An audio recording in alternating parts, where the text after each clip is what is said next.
부모님, 이걸 모르면 큰일 납니다. 자식 부부와 건강한 관계 유지법. 오늘 영상에서는 결혼한 자식과의 관계가 어느 순간 멀어지는 듯 느껴지는 그 슬픈 현실과 오히려 자식 부부의 마음속에 부모님의 사랑과 존중을 다시 불러일으킬 수 있는 비결들을 자세히 소개해 드리려고 합니다. 한때 아침 저녁으로 전화하며 작은 일에도 조언을 구하던 자식들이 결혼 후에는 마치 다른 세상에 사는 것처럼 멀어져 버리는 경험을 해보신 적 있으신가요? 부모님의 따뜻한 관심이 오히려 부담으로 다가와 왜 이렇게 간섭하느냐는 자식의 반감을 사게 되는 그 순간 부모님께서는 큰 섭섭함과 배신감을 느끼실 수밖에 없습니다. 오늘 영상에서는 결혼한 자식의 1순위가 바로 배우자가 된다는 사실을 짚어보고 이를 인정하지 않으면 점점 더 고독한 노후로 이어질 수 있는 위험을 경고합니다. 결혼했다고 해서 자식이 완전히 부모님의 편을 떠난 것은 아니며 올바른 소통과 전략을 통해 결혼한 자식도 여전히 부모님의 든든한 지원군이 될 수 있습니다. 첫 번째 비결은 자주 연락하지 말고 적당히 거리를 두라는 것입니다. 한때는 부모님의 따뜻한 목소리와 잦은 연락이 큰 위안이 되었겠지만 결혼 후 자식은 이제 자신의 가정과 배우자와의 시간을 우선시하게 됩니다.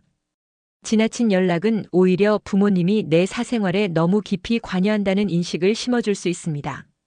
예를 들어 할머니께서 매일 몇 차례씩 자식에게 전화하며 식사, 날씨, 주변 소식까지 끊임없이 묻던 사례가 있습니다.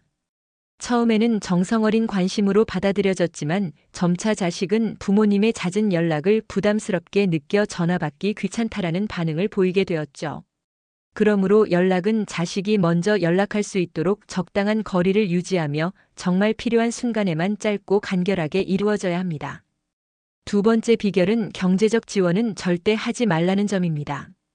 부모님께서 자식에게 돈을 아낌없이 지원하면 자식은 부모님을 ATM으로 인식하게 될 위험이 있습니다. 실제로 한 70대 부모님께서 매달 생활비를 지원하던 사례에서 자식의 배우자가 왜 항상 부모님이 우리 돈을 대신 챙겨줘야 하는지라는 불만을 토로하며 가정 내 갈등이 생긴 경우가 있었습니다. 경제적 지원은 단기간의 위안일 뿐 장기적으로 자식 스스로 문제를 해결하고 독립심을 기르는데 큰 장애물이 될 수 있습니다. 대신 자식이 어려움을 겪을 때는 지혜로운 조언과 감정적 지지를 보내며 함께 고민하는 부모의 모습을 보여주는 것이 오히려 건강한 관계를 유지하는 방법입니다. 세 번째 비결은 자식 부부의 다툼에 끼어들지 말라는 것입니다. 결혼한 자식 부부 사이의 갈등은 그들만의 문제이며 부모님께서 과도하게 개입할 경우 왜 부모님은 항상 간섭만 하시느냐는 반감을 살 수 있습니다.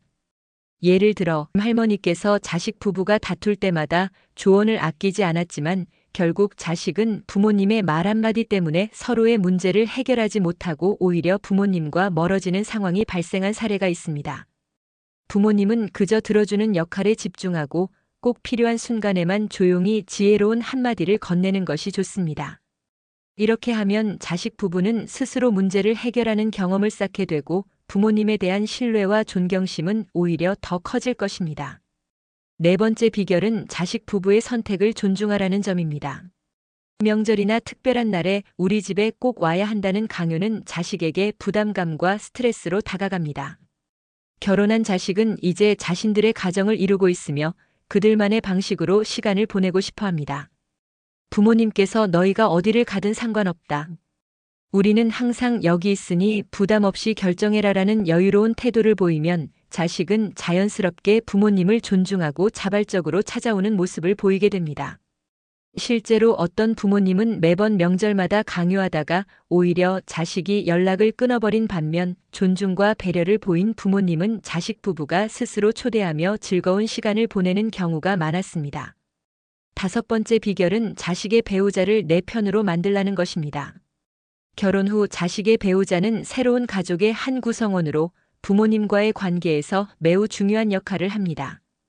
부모님께서 배우자에게 따뜻하게 다가가고 그들의 관심사나 취미에 공감하며 자연스럽게 대화를 나누면 배우자는 부모님의 진심을 느끼고 여러분을 신뢰하게 됩니다. 예를 들어 할머니께서는 사위가 좋아하는 축구 경기를 같이 보자고 제안하며 대화를 시작했고 그 결과 사위는 부모님을 가장 편안하고 든든한 존재로 여기게 되었습니다. 배우자를 가족으로 받아들이는 따뜻한 태도와 작은 칭찬 한마디는 자식 부부의 관계를 더욱 단단하게 만들어주는 열쇠입니다. 마지막 6번째 비결은 자식 부부의 집에 자주 방문하지 말라는 것입니다. 자식 부부가 마련한 그들만의 소중한 공간은 부모님이 무단으로 들락날락하면 침해당한다고 느낄 수 있습니다. 오히려 초대를 받고 가볍게 방문하는 것이 자식 부부에게 부모님의 방문을 즐거운 이벤트로 만들어줍니다.